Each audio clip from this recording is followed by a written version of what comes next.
Period অবস্থায় বাসর ঘরে বসে আছি, আধা ঘন্টা হয়ে গেল। খুব অসহ্য লাগছে। ন্যাপকিনটাও বোধহয় ড্যামেজ হয়ে আসছে। সময়টা হয়তো 11:30 ছুঁই। বরটাও আসার কোনো খবর নেই। চৈত্র মাসের প্রায় শেষ দিক চলছে। আজকে হয়তো কালবৈশাখীর ঝড় উঠতে পারে। আমার আবার একটু ঝড়ের সময় ভয়টা একটু বেশিই লাগে। আজ প্রথম রাত বিয়ের। মানুষটাকে আজই প্রথম দেখেছি। বিয়ের সময় আর দেখা হয়নি। বাবাই বিয়ের সব কথা পাকাপোক্ত করেছেন। বাবার প্রতি বিশ্বাস ছিল এবং আছে। তিনি আমার জন্য কোনো খারাপ মানুষকে চুজ করতে পারেন না। তবু এই অবস্থায় নিশ্চয়ই তিনি যদি তার পুরুষত্বের প্রভাবটা খাটায় তাহলে অনেক কষ্টকর হয়ে যাবে। বিশ্বাস তো আর করা যায় না। খুব অস্বস্তি লাগছে। উঠে দাঁড়িয়ে পড়ি। সেই 10টা বাজে এই বদ্ধ ঘরটায় আমায় রেখে গেছে আমার ননদি। মেয়েটার বয়স আমার কাছাকাছি। আমাকে ঘরে নিয়ে এসে বলল, এখানে চুপটি করে বসে থাকো ভাবি, একটু পরেই ভাইয়া চলে আসবে। আর হ্যাঁ, কোনো দুষ্টুমি করবে না। যদিও তোমার স্বামী কিন্তু বলে দিচ্ছি খুব রাগী। পান থেকে চুন খসলেই কিন্তু বাড়ি মাথায় করে। কিন্তু আমি তো কোনো দুষ্টুমি করব না। আমার সাথে কেন রেগে যাবে? ভাইয়ার যে কি হয়, শুধু শুধু রেগে যায়। আমার তো কথা বলতে ভয় লাগে। মেয়েটার কথা শুনে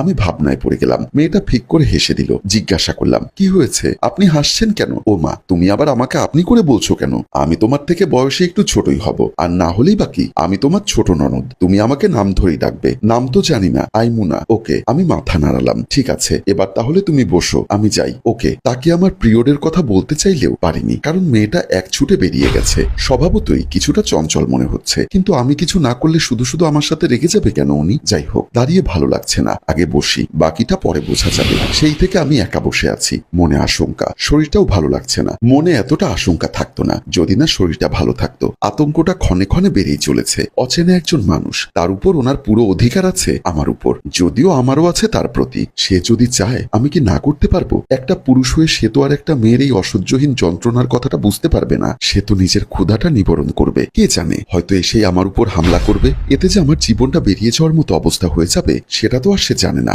ঘড়ির কাঁটায় এখন 11:50 বাইরে ঝুম বৃষ্টি, সাথে অতিবেগে বাতাসও বইছে। একলা ঘরে বসে আছি। ঘরটা মোটামুটি ভালো করেই ফুল দিয়ে সাজানো। খুব সুন্দর সুগন্ধ আসছে ফুলের। হুট করেই ঘরের দরজাটা খুলে কেউ একজন রুমে প্রবেশ করলো। হাতে একটা বক্স আর একটা শপিং ব্যাগ। দেখেই বুঝতে পারলাম এতক্ষণ যার জন্য এই একলা ঘরে অপেক্ষা করছিলাম উনিই সেই মানব। আমি তাকে দেখে বিছানা থেকে নেমে কয়েক পা সামনে এসে সালাম করলাম। তিনি আমার হাতে শপিং ব্যাগটা দিয়ে বলে উঠল, অনু, ওয়াশরুমে গিয়ে চেঞ্জ করে এসো। মুখ দিয়ে কিছু না বলে মাথা ঝাঁকিয়ে হ্যাঁ সম্মতি জানিয়ে ওয়াশরুমে আসলাম। ওয়াশরুমে ঢুকে ব্যাগটা খুলে দেখলাম ভেতরে একটা 3 পিস আর সাথে একটা প্যাকেট করা জিনিস। এটা কি হতে পারে? আমি কৌতূহল নিয়ে প্যাকেট খুলে দেখি যে একটা ন্যাপকিনের প্যাকেট। কিছুক্ষণ নিস্তব্ধ হয়ে ঠায় দাঁড়িয়ে রইলাম। মাথায় কিচ্ছু আসছে না। লোকটা বুঝলো কি করে? আমি তো কাউকেই কিছু বলিনি। তাছাড়া আমার পিরিয়ড হয় বিয়ের একটু আগেই। আমার ব্যাগে থাকা শেষ ন্যাপকিনটাও আমি ইউজ করেছি। কিন্তু উনি কিভাবে, জানি না। আর কিছু ভাবতে পারবো না। বেরিয়ে একবার জিজ্ঞাসা করে নিলে জানা যাবে। এই মুহূর্তে আমার কাজ আমি করি। শাড়ি চেঞ্জ করে এসে দেখি উনিও ভারী শেরওয়ানি চেঞ্জ করে একটা গেঞ্জি গায়ে দিয়ে দাঁড়িয়ে আছে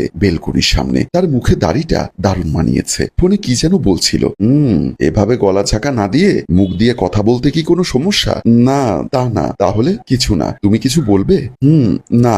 আচ্ছা বলো, রাগ করবেন না তো? আরে না, রাগ করবো কেন বলো? আমার যে ওটা লাগতো আপনি বুঝলেন কি করে? উনি মুচকি হাসি দিয়ে বললেন, বিয়ের সময় তোমারও তো অস্থিরতা দেখেই বুঝতে পেরেছি। অস্থিরতাটা হয়তো অন্য দিক থেকে ছিল, তবে বসতে আনইজি ফিল করাটা। হ্যাঁ। আশেপাশে তাকিয়ে বলল, সবাই ঘুমিয়ে পড়েছে হয়তো, চলো আমরা একটু ড্রয়িং রুমে যাব। কিন্তু কেন? চলোই না বলে উনি বেরিয়ে পড়লেন। আমি কিছু না বলে ওনার পেছনে গেলাম। গিয়ে দেখি উনি একটা কেক রাখলেন টেবিলে। শুভ জন্মদিন মিসেস অনুপমা। আমি অবাক হয়ে লোকটার মুখের দিকে তাকিয়ে রইলাম। লোকটা জানলো কি করে যেখানে আমি নিজেই ভুলে গেছি আজ আমার জন্মদিন? তারপর দুটো বিষয় আমায় বিস্মিত করে দিয়েছে।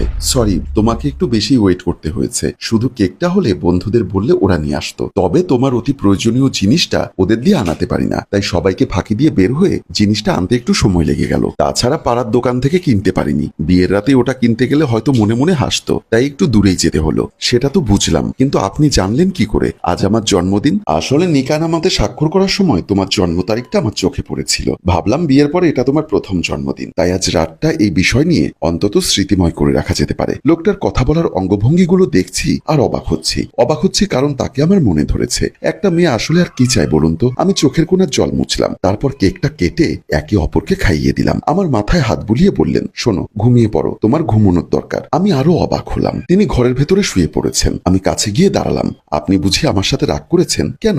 আজ আমাদের বাসর রাত, অথচ স্ত্রী হিসাবে আমি আপনাকে কিছুই দিতে পারলাম না। আসলে এভাবে আমার পিরিয়ড হয়ে যাবে সেটা আমি বুঝতে পারিনি। সময়ের কিছুটা আগেই হয়ে গেল। আমি আপনার কাছে ক্ষমা চাচ্ছি। তিনি উঠে দাঁড়িয়ে বললেন, এখানে ক্ষমা চাওয়ার কিছু নেই। তুমি আমার স্ত্রী, সারা জীবন আমার সাথেই থাকবে। তুমি তো আর কোথাও পালিয়ে যাচ্ছ না। তোমার এই অবস্থায় তোমাকে ব্যবহার করে নিজের ক্ষুধা মেটাবো এমন নিকৃষ্ট পশু আমি নই। আগে তুমি সুস্থ স্বাভাবিক হও, তারপর না হয় তোমাকে মন ভরে আদর করব। এখন রাত হয়েছে, ঘুমিয়ে পড়ো। লোকটা ঘুমিয়ে পড়ল, আর আমি দাঁড়িয়ে ভাবলাম এমন একটা মানুষ আমার জীবনে কখনো কল্পনাও করতে পারিনি। সত্যি খুব অবাক হয়ে গেলাম। প্রথমত আমার অস্বস্তি দেখে তিনি বুঝতে পারলেন আমার পিরিয়ড হয়েছে, তাই আমার চোখ ফাঁকি দিয়ে বাহিরে গিয়ে আমার জন্য ন্যাপকিন আনলেন, আবার আমার জন্মদিনের জন্য কেক কাটলেন। আর সব থেকে বড় কথা, এই অবস্থায় আমাকে তিনি ছুঁয়েও দেখলেন না। আমি হয়তো সত্যি ভাগ্যবান। আমাদের বিয়ের কয়েকদিন পরেই তিনি অসুস্থ হয়ে গেলেন। আমি যতটুকু পেরেছি তাকে সেবা যত্ন করেছি, আর আল্লাহর কাছে বারবার প্রার্থনা করেছি মানুষটা যেন ভালো হয়ে যায়। আজ তিনি কিছুটা সুস্থ বোধ করে উঠে বসে আমাকে বললেন, তোমার মতো স্ত্রী পেয়ে